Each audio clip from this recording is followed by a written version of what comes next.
예수님을 나의 주님, 나의 구세주로 모시고 사는 저와 여러분은 하나님의 성전입니다. 우리 자신이 주님의 거룩한 전이라고 한다면 우리는 마땅히 그 정체성에 걸맞는 삶을 살아야 합니다. 다시 말해서 성전이라면 성전답게 살아야 한다는 것입니다. 성전의 가장 중요한 역할은 무엇일까요? 그것은 바로 하나님의 임재를 담아내는 것입니다.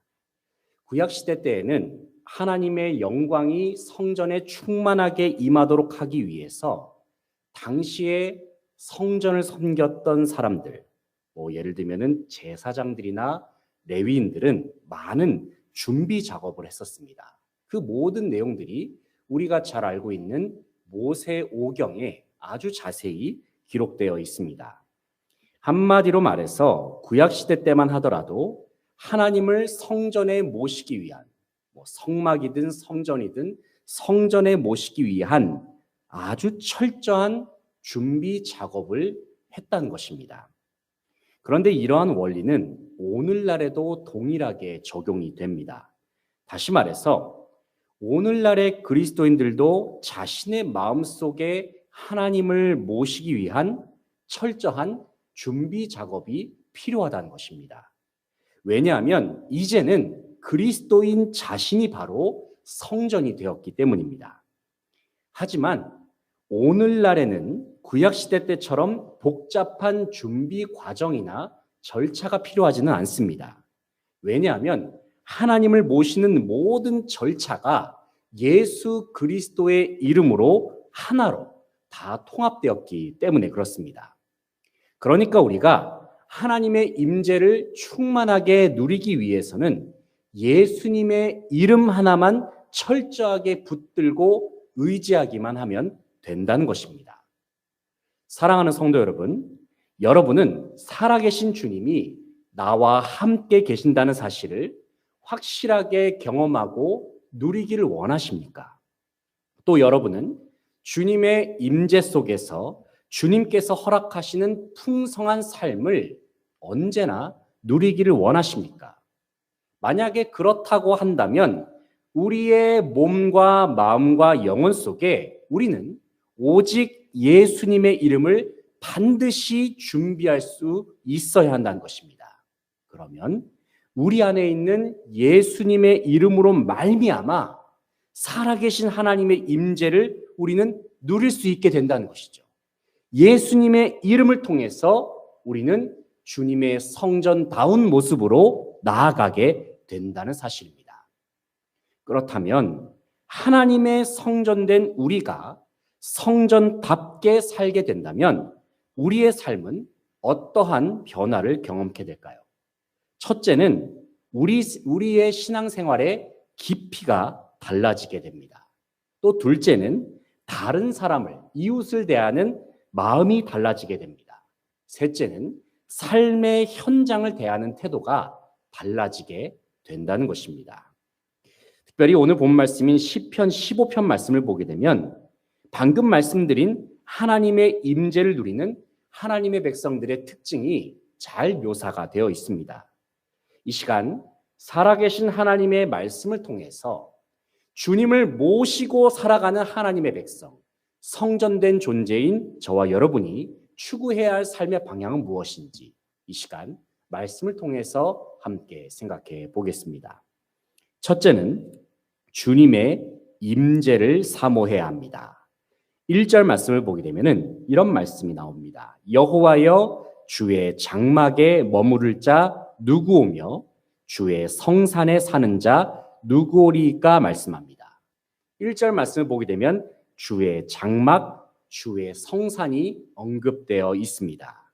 여기서 주의 장막은 하나님의 법궤를 모셨던 성막을 의미하고 주의 성산은 주님의 법궤가 있는 시온 산성을 의미합니다. 장막과 성산 둘 다 하나님의 임재가 있는 거룩한 장소를 상징하는 것입니다. 그러니까 구약시대 때의 장막, 구약시대 때의 시온산, 구약시대 때의 성전은 모두가 하나님의 임재가 있는 거룩한 장소를 지칭하는 지명이라고 할 수가 있습니다. 그러나 오늘날의 성막, 오늘날의 시온산, 그것은 지난주에도 말씀을 드렸듯이 예수 그리스도의 이름을 믿는 저와 여러분이 바로 성막이요, 성전이요, 시온산과 같은 그러한 존재가 되었다는 것입니다. 왜냐하면 이제는 누구든지 예수님의 이름을 믿기만 하면, 그리고 우리 안에 예수님의 이름이 있기만 하면 우리는 살아계신 하나님을 만날 수가 있고 우리 안에 모시면서, 우리 속에 모시면서 살 수 있게 되었기 때문입니다. 그러므로 우리는 매 순간 하나님을 모시면서 살기 위하여 우리는 철저하게 예수님의 이름을 의지하면서 살아야 합니다. 이 말을 바꿔 말하면 우리 속에 예수님의 이름이 없다면 우리 자신은 성전이 될 수도 없고 예수님의 이름이 없이는 하나님의 자녀도 아니고 진정한 그리스도인도 될 수 없음을 의미하는 것이기도 합니다. 어떤 사람이 진짜 그리스도인입니까? 단순히 구제와 선행을 많이 하면 하나님의 사람이라고 말할 수 있을까요? 물론 구제와 선행은 참 귀한 일이고 그 일 자체는 매우 중요합니다. 하지만 그것만이 진정한 그리스도인을 말해주는 필수적인 기준이 되지는 않습니다. 그렇다면 누가 진짜 하나님의 사람이요 그리스도인이라고 말할 수 있습니까?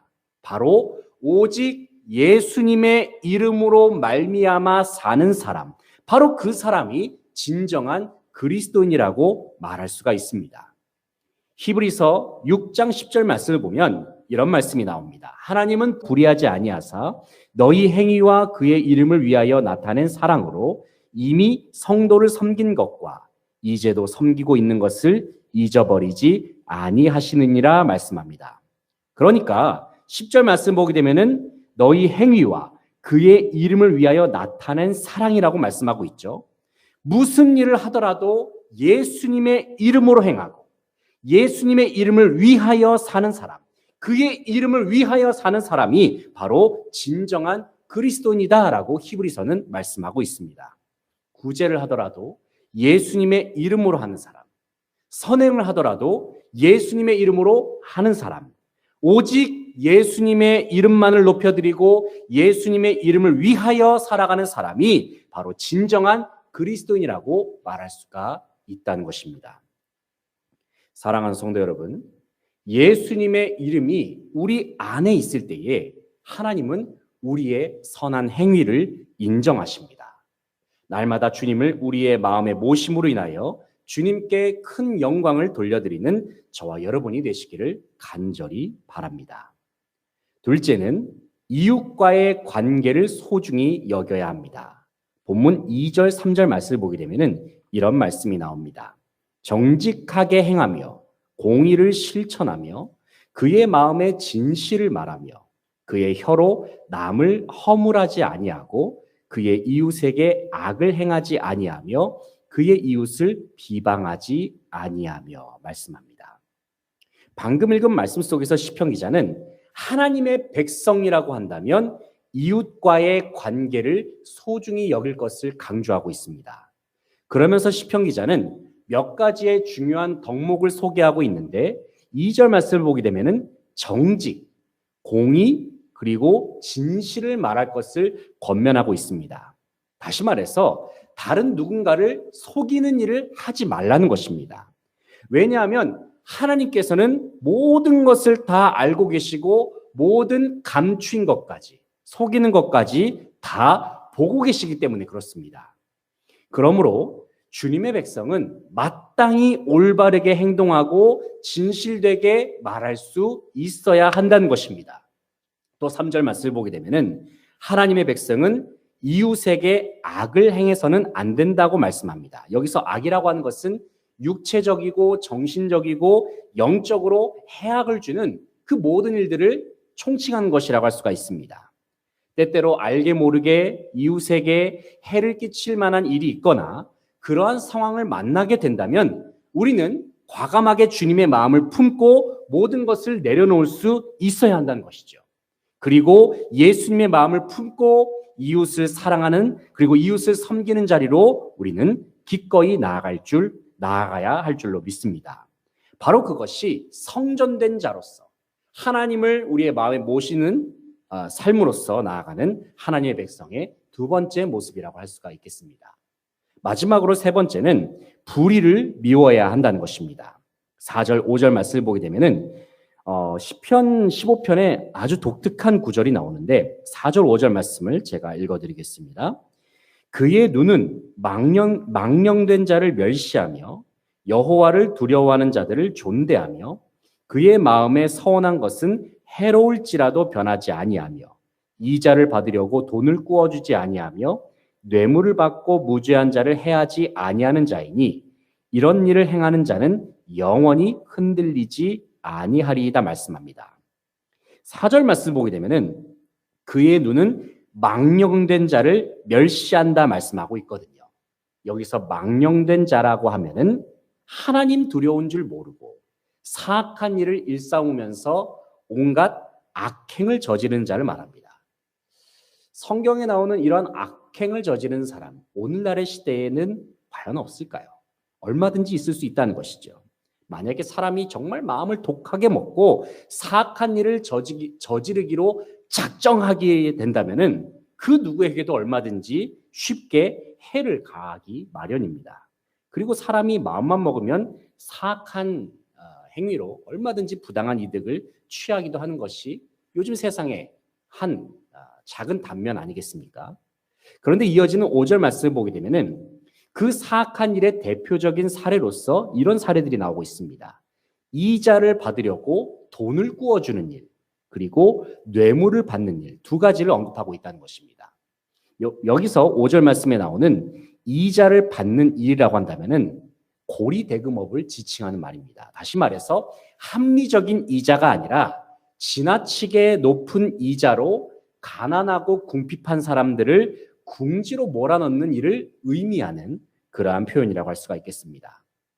하나님께서는 그리스도인이 가난한 이웃을 돌아보면서 그들을 배려하는 마음으로 합리적인 이자를 받을 것을 권면하고 계십니다. 왜냐하면 고리대금이라고 하는 것은 가난하고 궁핍한 자들의 삶을 처참하게 만들거나 그들을 극심한 공경에 빠뜨려서 생명의 위협을 가하기도 하기 때문입니다.